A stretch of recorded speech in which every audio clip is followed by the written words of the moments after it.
ಎಲ್ಲರಿಗೂ spectacles of law ಚಾನಲ್ಗೆ ಸ್ವಾಗತ. ಇವತ್ತು ವರ್ಲ್ಡ್ ಎನಿಮಲ್ ಡೇ, ನಿಮಗೆ ಗೊತ್ತಿರ್ಬೋದು. ಸೊ ವರ್ಲ್ಡ್ ಎನಿಮಲ್ ಡೇ ದಿನ let us be aware about the animal laws. ಒಂದು ಇಂಪಾರ್ಟೆಂಟ್ ಎನಿಮಲ್ ಲಾ ನಿಮಗೆ ಹೇಳ್ತಾನೆ. ಒಂದು ಸಿಚುವೇಶನ್ ತಗೊಳ್ಳೋಣ. If someone blackmails you, ಯಾರೇ ನಿಮಗೆ ಬ್ಲ್ಯಾಕ್ ಮೇಲ್ ಮಾಡಿದ್ರು, ನಿಮ್ಮ ನಾಯಿ ಕಟ್ ಹಾಕಿಲ್ಲ ಅಂದರೆ ನಾವು ಪಾಯ್ಸನ್ ಕೊಟ್ಟು ಸಾಯಿಸ್ತೀವಿ ಅಂತ ಹೇಳ್ಬೋದು, ಅಥವಾ ಅವರು ಪಾಯ್ಸನ್ ಕೊಟ್ಟು ಸಾಯಿಸಬಹುದು. ಅಂಥ ಸಂದರ್ಭದಲ್ಲಿ ನೀವೇನು ಮಾಡ್ಬೋದು ಅಂದರೆ ಅವ್ರ ಅಗೇನ್ಸ್ಟ್ ಕಂಪ್ಲೇಂಟ್ ಫೈಲ್ ಮಾಡಬಹುದು.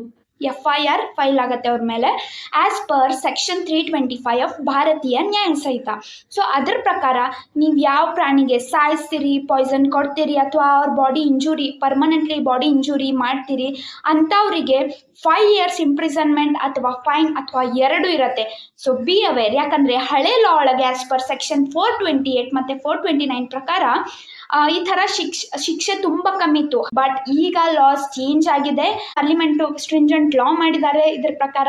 So before giving poison, harming any animal, think before it or else you will be jailed for 5 years and fine or both. So be aware and follow for more such updates. Thank you.